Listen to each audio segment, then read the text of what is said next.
Allahu Akbar.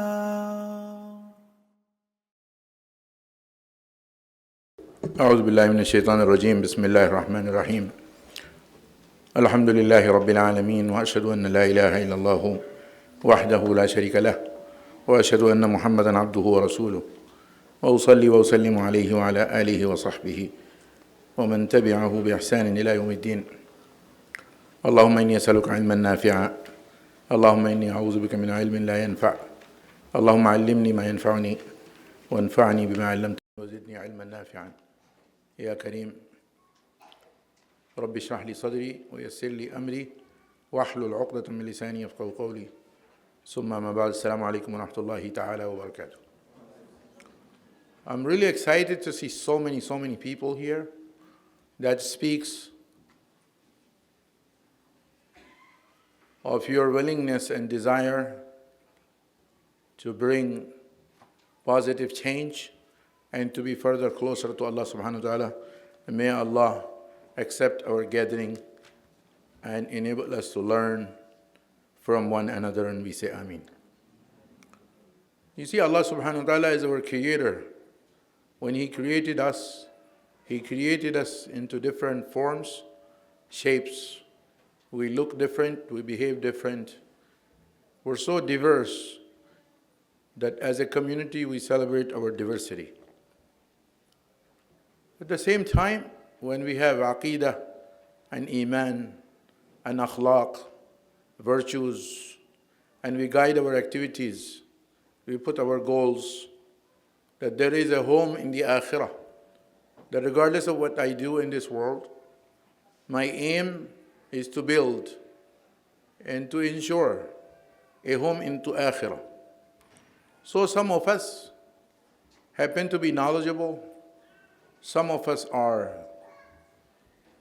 rich, some are poor. Allah subhanahu wa ta'ala created ranks, and so beautiful. And then He made us dependent upon each other. And He said that whatever skills that Allah subhanahu wa ta'ala bestows upon you, from the ilm to the wealth, to the power, to the money, to possessions, the real test is when you pass through is you turned out to be a thankful servant of Allah, and at the end when you leave this world, your house in akhirah is ensured. There is glamour in this world. So much so that we desire. So much so that we have to pass through it. So much so that can tempt. And then they can deviate us from our main path. Here, we need to strike a balance. That yes, this dunya is for me. Inna dunya khuliqat lakum. This dunya has been for you. But we are not for dunya. وَإِنَّكُمْ خُلِقْتُمْ لِلْآخِرَةِ. We've been created for the akhirah, so we have all the rights to take benefits from whatever the dunya offers, to manage our life in this world, but that's not the aim. Sincere efforts have to be there to my first aim, to ensure that my home is akhirah is there. Now let me just walk you through. I have some selection of ayat. We'll walk you through. It is so amazing the way the Quran speaks. And the Quran's reminder are soft, full of love. So I'm going to start, with your permission, from the very beginning. Allah subhanahu wa ta'ala, when He brought us into level of professionalism and mature individuals, qualified people, but in the beginning, He said, I had indeed strong favors upon you when I brought you into existence. The first thing that I gave you, think it over. لَقَدْ خَلَقْنَا الْإِنسَانَ فِي أَحْسَنِ تَقْوِيمٍ. Your stature, your body is so beautiful. It's picture of perfection. Thank Allah subhanahu wa ta'ala on that. There are so many creations that Allah created. Human beings are unique. Then he said, O son of Adam, I did not leave you on this, that I just gave you a physical structure. I made you handsome with physical beauty. No. I'll take you to the second level. Surah Al-Isra. وَلَقَدْ كَرَّمْنَا بَنِي آدَمَ. Dignity and honor is guaranteed. Indeed, we have honored son of Adam. So that's your right. That's your divine right. So none can insult you. You have individual dignity and honor bestowed to you from Allah subhanahu wa ta'ala. And that's not the end of the story. Then Allah subhanahu wa ta'ala said, we gave you authority and control over land and sea. وَحَمَلْنَاهُمْ فِي الْبَرِّ وَالْبَحْرِ. So that's as a result, we are flying planes, going down to the oceans, technology under our command. We're conquering the worlds. It's because of that favor that Allah subhanahu wa ta'ala. And then he said, do not eat from your choice. We have choice for you. وَرَزَقْنَاكُم مِّنَ الطَّيِّبَاتِ. From the halal, pure, lawful things, the rizq, the sustenance is guaranteed for you. And then on top of that, وَفَضَّلْنَاهُمْ عَلَى كَثِيرٍ مِّمَّنْ خَلَقْنَا تَفْضِيلًا. Then on top of that, we further made some more ranks. The way we say in the educational field that there are people who couldn't continue after high school. They may be called high school dropout. Well, then there are better people who complete their bachelor's. They're better than those who complete high school. Then there are masters. Then there is PhDs. Then there is the age of professionals. Not only today, we see this ranks at the time of Rasulullah sallallahu alaihi wasallam. Can we imagine how many hundreds of thousands of people? Unlimited number of Sahaba learned Quran directly from Rasulullah sallallahu alaihi wasallam. But then it is the same Rasul sallallahu alaihi wasallam who said, he worked with few individuals and he brought them to the level of professionals. Then he said, خُذُوا الْقُرْآنَ مِنْ أَرْبَعَ. If you want to learn Quran from the highest professional people, and he mentioned 4 names. Abdullah ibn Mas'ud is one of them. Abdullah ibn Ubay ibn Ka'b is one of them. Salim Mawla Huzaifa is one of them. But then he said, with high quality and high status and ranks and physical beauty and body and all these favors, you have to have your goal. Your sole purpose is mentioned in Surah Al-Zariyat, so beautiful. And when Allah subhanahu wa ta'ala mentioned the sole purpose of ours in this dunya, He mentioned unique things. Perhaps we do not ponder. Where He says, وَمَا خَلَقْتُ الْجِنَّ وَالْإِنسَ إِلَّا لِيَعْبُدُونَ. The jinn and the ins have been created with the sole purpose to obey me. And then He said, your job is only to humble yourself in worship to me. You are not responsible to provide me anything in turn. And Allah simplified it. مَا أُرِيدُ مِنْهُمْ مِنْ رِزْقٍ. I do not expect them to give me rizq. I am the provider of rizq. So He say, ignore. Don't waste your energies. Rizq is guaranteed. Instead, you focus your energies on the main task, which is through obedience and worship, come closer to Allah subhanahu wa ta'ala, ensure a house in the akhirah. إِنَّ اللَّهَ هُوَ الرَّزَّاقُ وَمَا أُرِيدُ أَن يُطْعِمُونَ. I don't even want them to feed me. I feed you. You see, Quran has a beautiful style. He said, you don't bother yourself. If you worship me, you have to feed me as well? No. So one task is yours and one task is mine. We go one step further. He said, don't consider that you are in this world just like that. You pass your life. You enjoy the good things of your life and you do whatever you feel like it? No. When you were sent with a specific purpose, then the ayah from Surah Al-Mu'minun explains it so beautiful. He said, أَفَحَسِبْتُمْ أَنَّمَا خَلَقْنَاكُمْ عَبَثًا. Do you think that you have been created just like that? وَأَنَّكُمْ إِلَيْنَا لَا تُرْجَعُونَ. And you will not be returning to us? Perhaps there is a message. He said your activities are guarded. Your actions are monitored. At the end of your life, there is bound to be an evaluation process. He said, all what you do in this world, ultimately you will come to me, to Allah subhanahu wa ta'ala. And I will evaluate you from the good things. And that's where the successful people are, that when they leave this world, they're so confident and so happy. And they say, oh Allah, I did my part. I try to ensure my home in the akhirah. Then Allah subhanahu wa ta'ala said, you are the Khalifa also. You are Allah's vicegerent.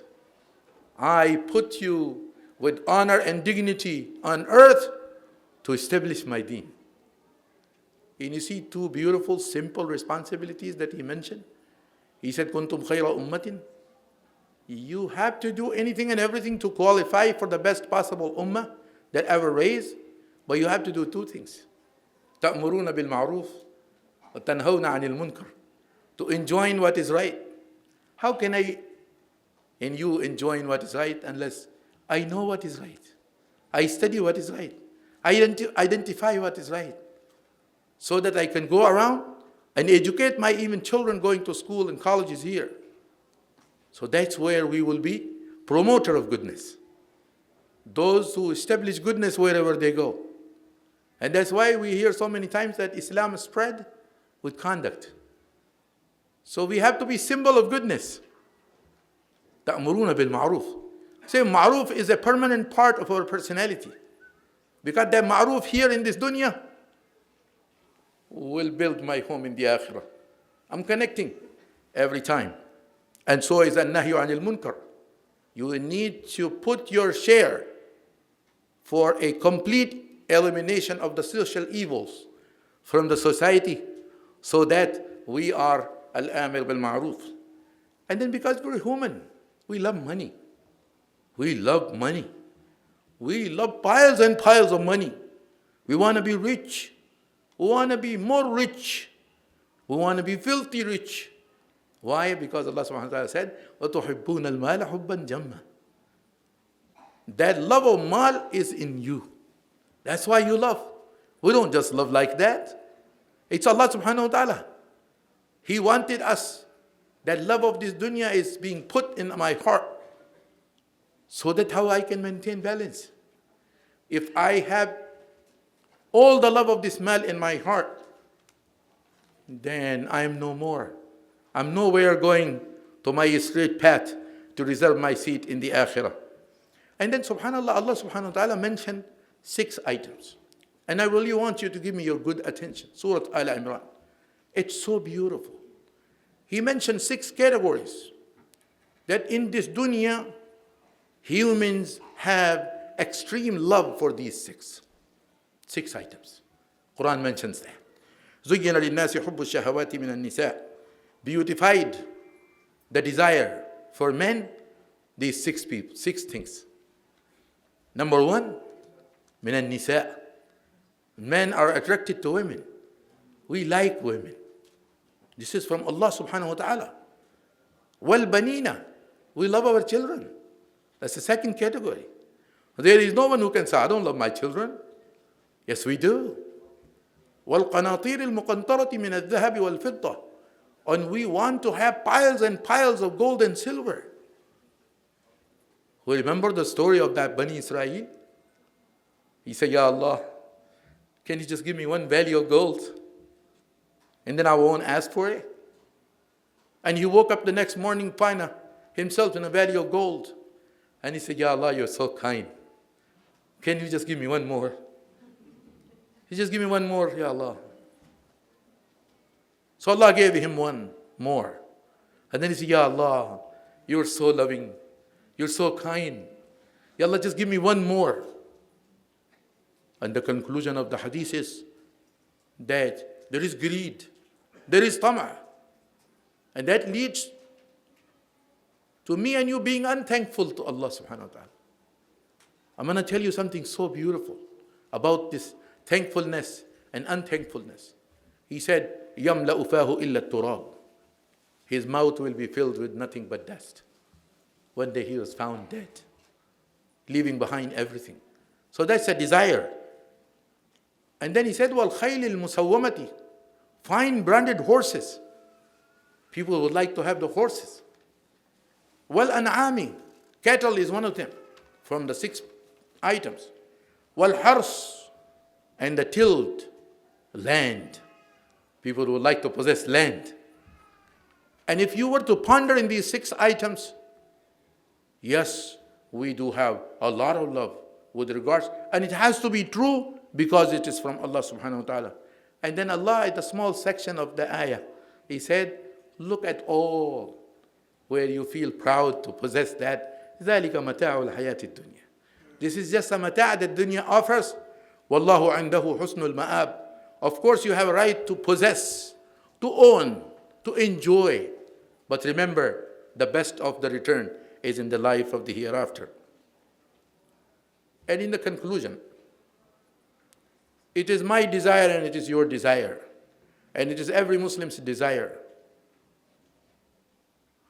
Before we leave this world, because sooner and later me and you have to die. And a lot of us have, in my understanding, completed almost half of their life. One day, we will leave. Others will take place. So there is this feeling comes.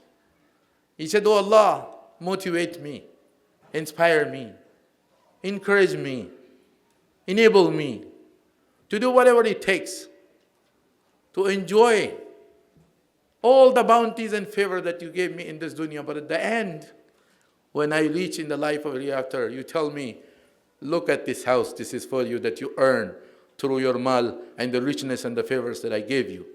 And the ayah from Surah Al-Qasas confirms it so beautiful, so beautiful. It says, I made this ayah into 4 parts because the ayah mentioned 4 items.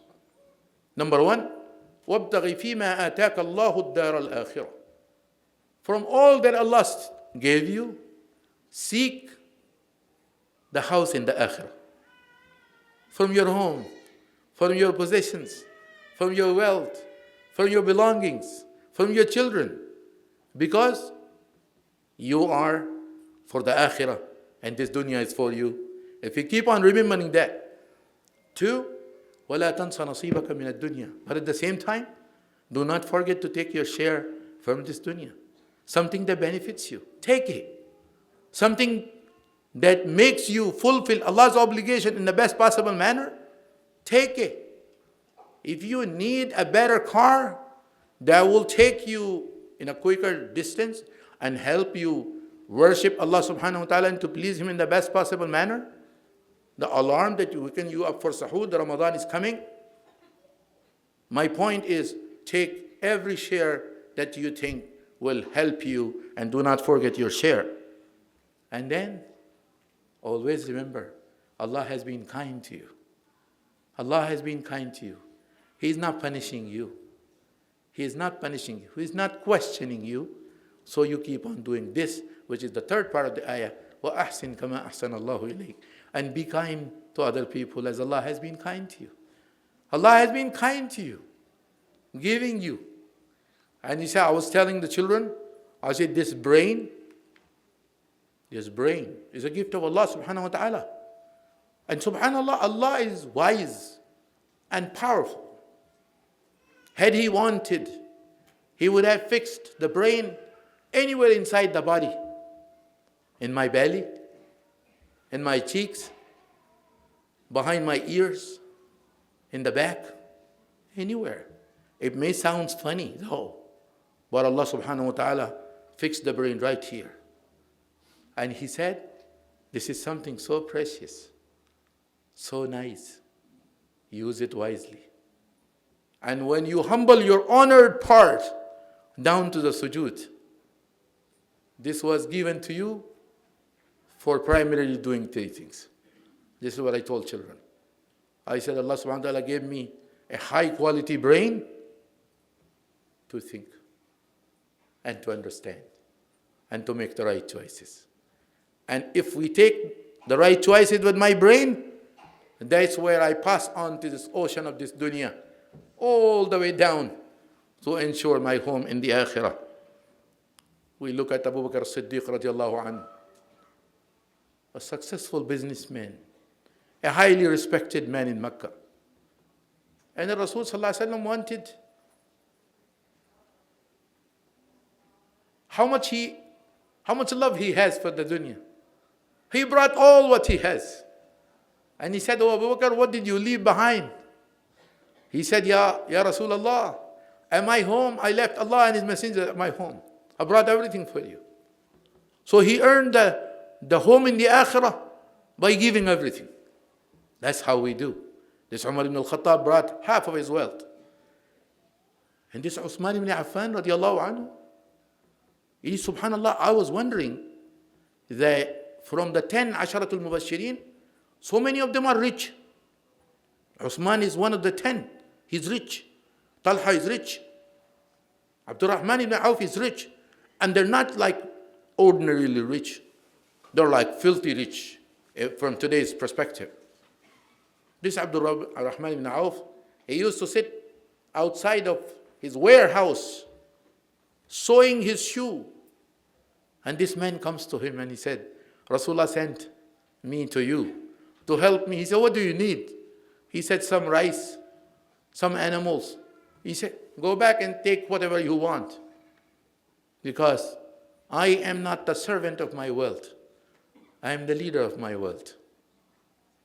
This wealth will take me to the eternal home. So if we follow, and this Talha ibn Ubaidillah, oh my gosh, they said that his caravan one time brought a benefit of 700,000 gold dirhams and dinars. And in terms of value of money, we can count. At those times, 700,000 dinar. And when piles of bags, which was halal money, and listen to this. When piles of bags was brought to his house, he was crying. His wife didn't know about the money. When she came, she said, "Ma baluka ya Aba Abdullah? Why are you crying? وَهَذَا الْمَالُ فِي بَيْتِي." And you have this much wealth. He said, this is why I am crying. How can I spend that night when I have this much wealth? So his wife said, don't be sad. Your wife is there. His wife said, I can help you with that. Hang on a second, I'll be back. She quickly went inside and she brought some old garments and she tore and made pieces. And he said, today if Allah subhanahu wa ta'ala, O Talha gave you all this wealth, then tomorrow he will question you. Did you go to the neighborhood in Medina and find out who the poor people are? Let's make small bags. And you will be carrying it on your back. Before that poor people come and knock your door. So Talha said, Anti muwaffaqa. You are a blessed woman. Wa bintu muwaffaq. And you are the daughter of the blessed man. His wife was the daughter of Abu Bakr Siddiq radiallahu anhu. They both carried the loads of money to distribute. So my point is, money and wealth and possession is still the same. That can guarantees me a home in the akhirah. And finally, I want to share two things. Number one, two hadiths of Rasulullah sallallahu alaihi wasallam as a reminder. He said, "Kun fi dunya ka'annaka gharib." You spend your life in the dunya like you are a stranger, or abiru sabirin, or you are just passing by a street. And in another hadith, they said, "Ad-dunya sijnul mu'min." This dunya is a prison for the mu'min, wa jannatul kafir, and it's a paradise for the disbeliever. So I ask Allah subhanahu wa ta'ala to help us, make us those who give true shukr. And let me tell you something so nice that I learned.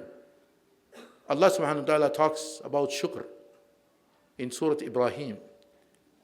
And the way He described, it's so beautiful. You see the consequence, the award of giving shukr and the consequence of not giving shukr. They are as far as east from the west. He said, لَإِن شَكَرْتُمْ, if you give thanks from whatever you do, لَأَزِيدَنَّكُمْ. Allah subhanahu wa ta'ala did not say لَأَزِيدَكُمْ. Zada, yazidu means to increase. So He would have said, if you give thanks, azidakum, I'll give you more. He Azza wa Jal did not say that. He added lam in the beginning, which is called lamut ta'keed, to give the meaning of surety. And then He added the noon with the shadda. He didn't say la azidakum, but He said la azidannakum. He said, sure, for sure, I'll give you increase if you give thanks. But when you don't give thanks, He Azza wa Jal did not say, I will not give you. He did not say, I will give you less. He didn't say that.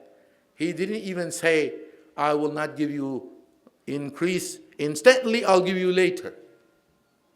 He said a warning to us. He said, وَلَئِن كَفَرْتُمْ, and if you are ungrateful, then remember, إِنَّ عَذَابِي لَشَدِيدٌ, my punishment is severe. So there is a reward and there is an increase in giving, and there is extreme punishment. May Allah subhanahu wa ta'ala save us from the divine punishment and ask us that no matter how rich we are, our hand remains as the hand of the giver. And Allah subhanahu wa ta'ala don't make us from those whose hands are the hands of takers. With the ni'mah and the bounties, we thank Allah subhanahu wa ta'ala. We try every moment of our life to build a home in the akhirah, and that's the eternal success. Jazakumullahu khairan. Wassalamu alaikum. Subhanakallahumma wa bihamdika ashhadu an la ilaha illa anta astaghfiruka wa atubu ilayk. Wassalamu alaikum wa rahmatullahi ta'ala wa barakatuh.